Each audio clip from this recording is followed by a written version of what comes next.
ရိပ်ခိုခြင်းကြသူများအချစ်ရေးမှာအားလုံးအလိုလိုကအရိပ်ခိုခြင်းကြတဲ့လူတွေကြီးပါဒါလည်းဟုတ်တာပါပဲဘဝကပင်ပန်းရတယ်လေအချစ်ဆိုတာဘဝရဲ့နားကိုရလေးအဖြစ်လူတွေကတင်စားကြတာကိုဒါလည်းမှန်ပါတယ်ဒါပေမဲ့ကျွန်တော်အတွက်တော့အခုထိအချစ်ကနားခိုစရာတော့မဟုတ်သေးဘူးနားခိုခြင်းနဲ့စိတ်နဲ့တွားချင်ရင်လည်းအချစ်စစ်ကြီးမဟုတ်ဘူးဆိုတာသိနေပြန်ရောအဲ့ဒီနောက်ဒီအတိုင်းကိုယ့်ဘက်ကချစ်ချင်လို့တွားချင်နေတာမျိုးပဲလို့လက်ခံထားတော့တယ်အချစ်မေတ္တာဆိုတာအပြန်အလှန်အရိပ်ခိုကြတာပါမှန်ပါတယ်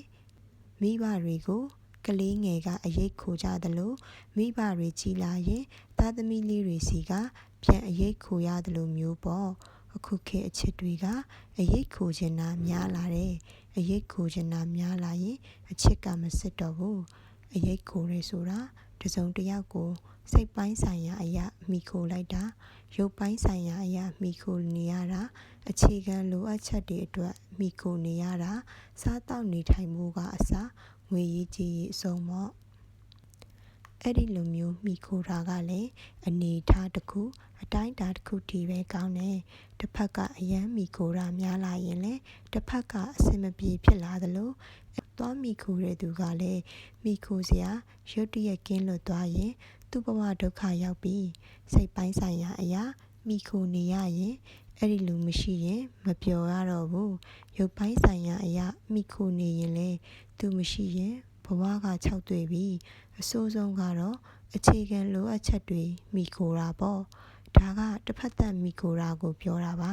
အပေါ်မှာပြောတဲ့အတိုင်းအချစ်ကတော့အပြန်အလှန်အရေးပေးရတာပေါ့နော်ဒါကြောင့်သူ့ရဲ့အရေးကောင်းကောင်းကိုပဲကိုကမိခိုဖို့မတွေးပဲ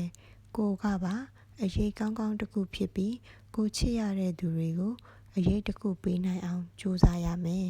လူနေချိန်တိုင်းတယောက်ယောက်ကလာကူညီပေးစီချင်တာမျိုးမဟုတ်ပဲ